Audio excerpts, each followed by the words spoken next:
David Shrier is a futurist, an author, and an entrepreneur. He is a lecturer at MIT Media Lab, where he teaches the first graduate fintech class in North America. He is also the founder and CEO of Distilled Analytics that improves financial decision-making and enables global financial inclusion, bringing 3.5 billion people and millions of small businesses into the financial system. David was the managing director of Connection Science, where he helped to create the Trust Data Consortium and apply big data to understanding and managing innovation, both in companies and societies. He has spent his career leading innovation initiatives, creating new businesses, coaching entrepreneurs and investors, and working with great companies such as NBC Universal, Disney, Ernst & Young, and Starwood Hotels and Resorts, as well as leading private equity and VC funds. For the past few years, he has been addressing humanity's grand challenges by helping innovators themselves to innovate and deliver positive change within populations in health, financial services, and urban systems. He has a degree in biology and theatre arts from Brown University. What is your exact role there? So I created the course, I lead the instructional team, and have collaborated with new technology platforms to reshape what the online learning experience is like. How would you describe fintech? How would you define fintech? Because we all have different versions of it, and we all think we know what it is, but what's the true version of it? No, that's a great question. So I have a loose constructionist approach to defining fintech. So not a tight constructionist. So a tight constructionist would say fintech is only this and it cannot be this other thing, and puts it in a very tight box. I would say fintech is either something that is a technology solution adopted by financial services industry, or it's a financial services company whose business is principally driven by technology. And I don't mean, for example, HSBC or Emirates NDB, but rather I mean like a crowdfunding website would be a financial services company in terms of its actual business, but it uses technology in an interesting way in order to deliver that service. So all these business model innovations that are going on around Uber or Airbnb and others, are they on the edge of fintech or not quite? Yeah, so someone like Airbnb uses fintech, but they themselves are not a fintech company. So there's another interesting company that we do a lot of work with called Hub Culture. And among other things, they host special thought leader events all over the world, and therefore they have to have housing for people who go to those events. Yes. And they decided that to build their community, they were going to create their own digital currency and their own digital identity system. So they have an asset-backed digital currency that's called VEN. But I would not call them a fintech company. They're someone, despite their many financial innovations, they're really a community enablement platform. Moving forward, the word blockchain gets thrown around, Bitcoin gets thrown around. We don't really understand it. How is blockchain, how would you define blockchain, and how is it likely to impact our lives? Well, so I'll give you a functional definition, because I'm not interested in the textbook definition. The textbook definition is not really that useful to you or me. Yeah. So functionally, the way to think about blockchain, and particularly in the context of financial services, is around ledgers, right? So what's a bank? A bank is someone who keeps a little record book, and you give them some of your money and they write it down in the book and they say, you have money with us. And then someone else comes along and says, I want to build that new apartment building, and so the bank takes a bunch of your money and my money and other people's money and provides it to that developer, and they make a little entry in the ledger book. So that is what's known as a centralized ledger. Right. Blockchain lets you take that ledger and give everyone a copy of it. And so you could have 1,000 copies of this ledger. And so what that means is it's very, very hard to forge, to corrupt, because you would need to have 1,000 people all agreeing to change the record of that ledger, whereas with a centralized ledger that a bank holds, you just need one person to change that entry in order to I mean, I'm oversimplifying, but that's Yeah, no. basically the key difference. But I've described it in the context of financial services. Personally, I think that there are some profound opportunities for blockchain technology in areas beyond financial services, where we get into data architecture and changing the way we relate to the world around us. So all these Internet of Things devices that we read about are going to have data, and they're going to have little processors, and they could better store that data and manage it in some kind of distributed ledger, as opposed to a centralized database, which is more of a target for a hacker. Would healthcare be one of the areas, or property, or that kind of infrastructure? All of the above. And, Yeah. and in fact, one of the most exciting areas, I think, is identity. And yet, it touches on financial services, because identity is the on-ramp for financial services. It's also the on-ramp for government benefits. It's the on-ramp for housing. It's the on-ramp for getting a job. Identity is a keystone for participating in society. And today, we exclude about 1.5 billion people in the world from having legal identity. Right. And so new digital technologies can help us sort of bring them into the financial system. And blockchain is a technology that can help make that sort of better, more robust, more scalable, more resilient. Is this one of the missions in your life, to reach the unbankable or unbanked today? Absolutely. So in addition to work on identity and the unknown, they are a subset of the somewhat larger 2 billion people in the world who are unbanked. And there are many reasons why they're unbanked, and it's holding back growth globally. There are also 200 million small businesses in the world. 95% of them don't have adequate access to the banking system. And the reason this is a problem is that small businesses create 80% of the new jobs. So if we want to grow the global economy and lift more people out of poverty, we need to help these small businesses. And there's a $2.6 trillion US credit gap right now that we have to fill.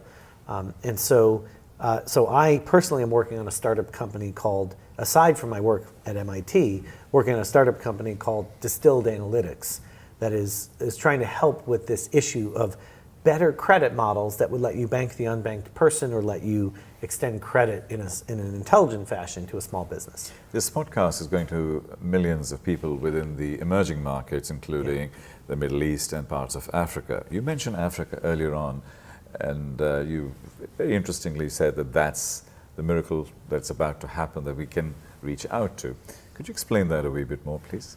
Absolutely. So, and I get myself into trouble when I say things like that, because there are many people who have been predicting the African economic miracle for decades, and it hasn't happened yet, or it's happened in parts, but not across the board. And so the things that I look at are digital inclusion, and digital inclusion then opens up things like identity and financial services and health services and other things. So there are right now about 1 billion phone subscribers in Africa. Right now there are about 200 million smartphone users in Africa, and that's going to grow to more like 500 million within 3 to 5 years. And the reason that's important is that once you have one of these devices, a smartphone of some kind in your pocket, you are able to engage with the world in a totally new way. You can learn new skills, you can do your banking, you can connect with your friends, you can do all sorts of things that are much, much harder to do if you're not digitally enabled, if you're not included in the digital world. But Africa actually leapfrogged Yes. this entire space, and they went straight into the mobile space. Absolutely. And so is that really the key to connect to their mobile, connect to the cloud? It's beyond mobile, it's the smartphone. Okay. If you add to this very deep mobile penetration the added element of the smartphone, now suddenly we have a recipe for transformation. Yeah. We look at the growth of data on the one side. On the other side, we're looking at a young population coming on board, which are the millennials. And if you look at statistics, over 75% of the millennials want to transact with people that they are comfortable with and they trust. What are your thoughts on that in terms of how it will affect banks, how it will affect insurance companies and all the financial institutions? Because the young people just don't trust them. Yeah, well, it's a real problem. I mean, and it goes beyond the young people. So if you look at the 3 largest banks in the world, if I recall correctly, 2 of the 3 have negative net promoter scores, which is really bad. It means more of their customers don't like them than like them. And that's no way to run a business. And so young people have grown up in an era where they've only seen bad things associated with banks. They saw, a financial crisis. They saw another financial crisis. They see bank CEOs going to jail. They see bank CEOs being fined. Yeah. And they really don't see much in the way of good press about banks. But what do they see good press about? They see good press about, their own personal experiences effectively, because their friends tell them on Facebook or Instagram, oh, I just had this great experience with Zappos. They sent me these shoes and they were so nice to me on the phone. Like, oh, I trust Zappos, or I trust Amazon, or I trust Google, or the list goes on. But there are a lot of these tech companies that young people work with that or use, and they do trust them. And so that creates a window of opportunity. So the case study for this is WeChat, right? And WeChat is now, they do everything for you. It's not just your communications platform. They have lending and current account products and all sorts of other things that they're able to do because they know who you are and they sort of have an embedded role in your life. And so young people trust those kinds of companies a lot more than like big banks. One of the phrases that I use is data is the new oil. And we're in an oil environment, so it's quite relevant. Our intelligence and our thinking is the new gas, the new petrol that drives the engine. But it's trust and credibility that will drive the future. Is that something that you find when you go into the fintech world, and whatever resistance that you get, that you feel that trust is really the key? Yeah, well, so we have an admitted bias because we put out a book called Trust Data. Okay. So if you go to visionaryfuture.com, you too can get a copy of Trust Data along with our fintech book. So we thought about this question of what do we need to do to reinvent how people interact with the world to make it more natively digital and therefore better able to deal with fending off hackers and make it more useful and powerful.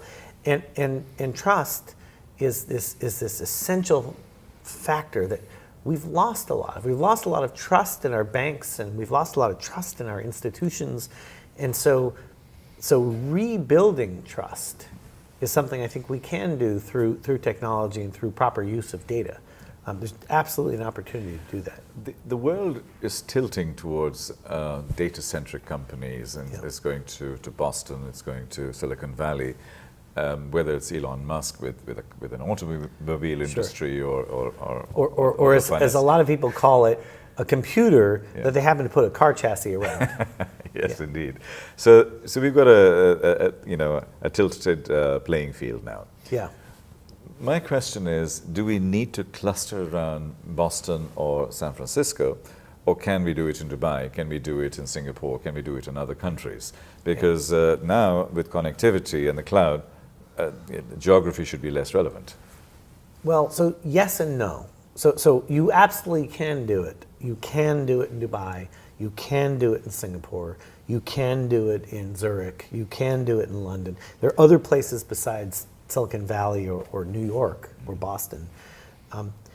But the key thing is, you said the cloud, and I would say that our research has shown, and our research group that Professor Alex Pentland leads, says that rich channel communications, basically having a conversation like this, is much more powerful for changing someone's behavior or for coming up with a new idea than any email or video or any other thing that you could possibly send them. In fact, we've shown that email does not cause people to change behavior, and that happy, productive employees send 17% fewer emails per week. Data is being, and you use the word fragmented, was something fresh that I learned today. Could you explain that a bit more and how it's influencing our behavior and our thinking? Yeah, and it's data riding the channel of media. So what's happened, and this was kind of a free market effect, is that basically media organizations and journalists figured out they could get more audience and make more money off of advertising if they staked out really extreme positions, because those are more exciting. They get our neurons firing and we get all worked up. And so So you end up with news media that is at the extreme ends of the spectrum. And the other thing that has happened is that things like Facebook, our social media has gravitated in that manner, and other things that we read about or see during the day. And so it is possible to go through your entire day and never speak to a single person who disagrees with your worldview. That's actually unhealthy. That actually prevents people from thinking seriously about a topic and thinking on it from multiple In terms of perspectives. critical thinking, because you can micro-target the person. Yeah. Critical thinking, and I mean, there are a number of recent examples where voters acted against their own economic self-interests and acted against things that they believed in because of this sort of manipulation of the media. So where is media going, in your opinion? Is this going into this polarized world? Is it going, It's already in the polarized world. It's already there. Is it coming Yeah. back together? Will we get true journalism and true authentic engagement, which I've been used to because of my background? Sure. Is that the future differentiator? Well, so I'll try and think of how to answer this question succinctly. This is like a really big question. Yes.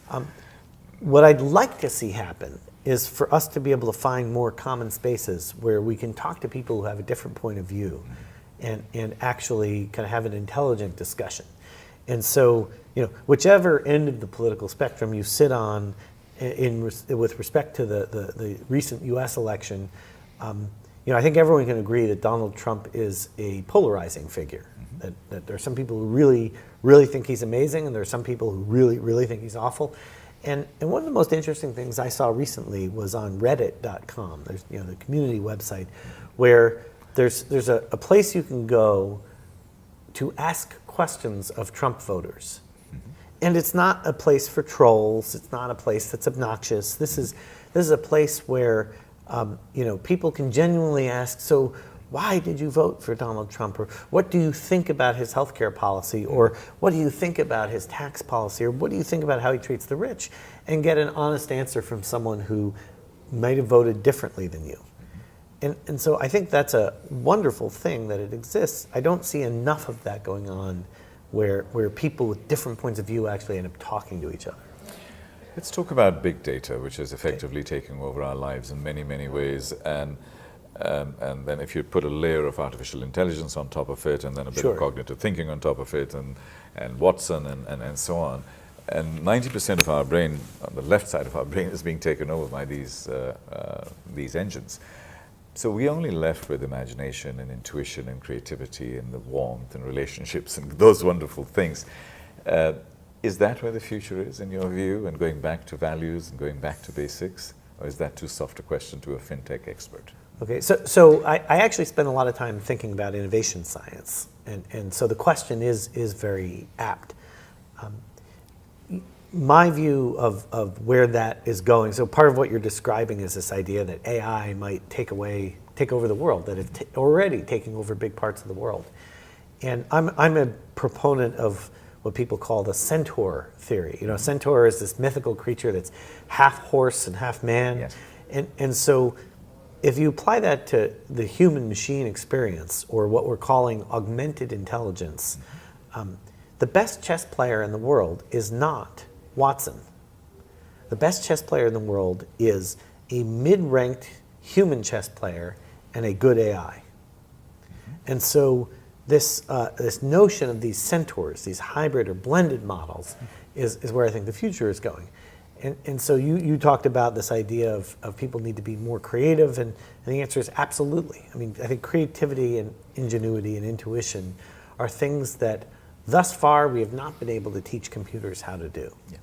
What about technology versus humanity? Because what are the kinds of social constructs do we need to rethink in terms of the technology can balloon and become huge, but how do we overlay our humanity and how do we really just manage that? And what's that crossover point where they'll go beyond management? Right. And what do we need to do to avoid that in terms of compliance, in terms of all of those good things? The kind of notion of how do we grapple with humanity in the face of technology disruption is something that many people have been struggling with for years. For my part, the way we've dealt with it is that we've done things like in our big data and social analytics class, so we put a class online that we taught about big data, we included a substantial portion of ethics content. Okay. Because once you get into big data, you inevitably are drawn into that question of data is the new oil. Yes. But when you say data is the new oil, what you really mean is my data is your oil. Yes. And so that has very profound ethical implications for you and for me. Yes. And so one way that I'm trying to help with that is to train data scientists as they're at the beginnings of their careers on thinking differently about how they do what they do and why they do what they do. So this physicist who worked on the Manhattan Project in the United States and helped create the atomic bomb, and after he saw the explosion and realized with horror what he had created, he purportedly said, I am, he quoted Shiva, he said, I have become death, destroyer of worlds. And so this is really, something to think about in the realm of, because data science could be even more profoundly invasive in our lives. Stephen Hawking has said exactly this, and Elon Musk has said on AI exactly that, because we regulate. He calls it the nukes of the future. And basically where we are is that everything is regulated. Nuclear energy is regulated. Oil is regulated. Financial markets are regulated. Sure. The only thing that's not regulated today is data, and it's just exploding. Well, and it's getting regulated, though. I mean, this is where, so the European Commission has put in place, the European Union has put in place a series of rules around what can be done with your personal data. So you now have what's known as the right of dispossession, which means, so right now, when we sign up for something, we want to use Facebook or Instagram or any of these sites, you have to click on this thing that says, I accept. And when you click I accept, you've just given your personal data to them and you have no way to get it back. Even if you leave, if you delete your account, if you quit, they still own your data. Yeah. And so the European Union said this isn't right and we're going to change the rules so that you have the ability to basically get your data back or opt out more easily. And so it is starting to get regulated, but it is by no means widespread, as we know from living anywhere but the European Union. Do you have children? I do. I have 2 children. Yeah. How old are they? 8 and 10. Now, in 10 years' time, 15 years' time, by the time we see singularity in this world, they will be growing up. Do you think they'll ever drive a car? Do you think they will ever need to own a car? And how will the social constructs change? So maybe on the drive a car, and no, they will never need to own a car. Okay. It'll change a lot of courtship rituals for young people. Yeah.